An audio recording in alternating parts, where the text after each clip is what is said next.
m'appelle Delphine Walter-Martin, donc je suis chef de projet depuis presque 15 ans maintenant. J'ai géré énormément, enfin plutôt des projets techniques.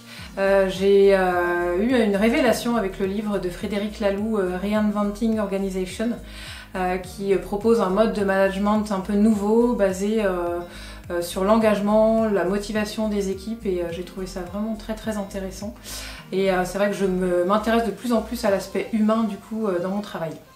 Et en fait j'apprécie de travailler chez Coexia parce qu'il y a peu de niveaux hiérarchiques au sein de Coexia, ce qui fait que les personnes qui sont dans l'entreprise peuvent réellement être force de proposition, et du coup les propositions qui sont faites peuvent être très rapidement mises en place.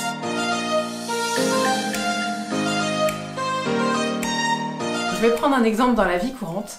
Quand vous discutez avec quelqu'un, la personne émet une idée, et cette idée résonne en vous, et du coup vous avez une autre idée qui vous vient à l'esprit. Et en fait cette idée ne serait probablement pas venue si vous aviez été tout seul dans votre coin.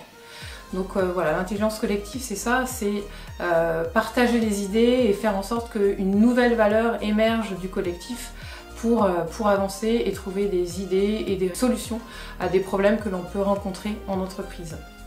Je dirais que du coup l'intelligence collective c'est 1 + 1 = 3 au final.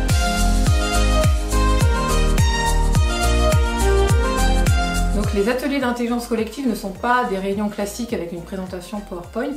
Donc ce sont des ateliers où chacun se stimule, chacun dialogue, va être source de propositions, chacun va mettre ses efforts au service du groupe. En tant que facilitatrice, j'imagine un déroulé d'ateliers en prévoyant éventuellement des alternatives. Ces ateliers vont permettre au groupe de donner le meilleur de lui-même. À la fin d'un atelier d'intelligence collective, on a un livrable à produire. Ce livrable a été bien déterminé au début de l'atelier, et donc tous les participants sont conscients du résultat qui doit émerger de l'atelier.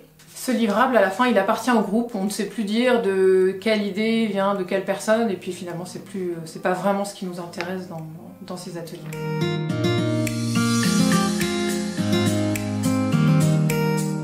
Donc un exemple d'atelier d'intelligence collective que j'ai organisé récemment, c'était donc avec la business unit santé dans laquelle je fais partie.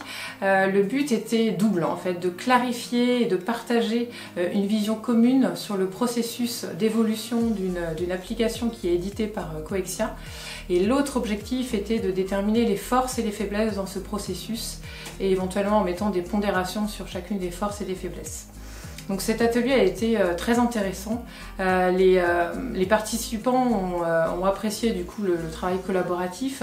Certains ont découvert certaines parties du processus qu'ils ne connaissaient pas vraiment. Et une fois la vision partagée, il a été assez facile de déterminer les forces et les faiblesses. Le résultat de cet atelier a été présenté ensuite à toute la business unit, et nous sommes en train d'organiser des ateliers pour travailler justement sur les faiblesses en se basant sur nos forces.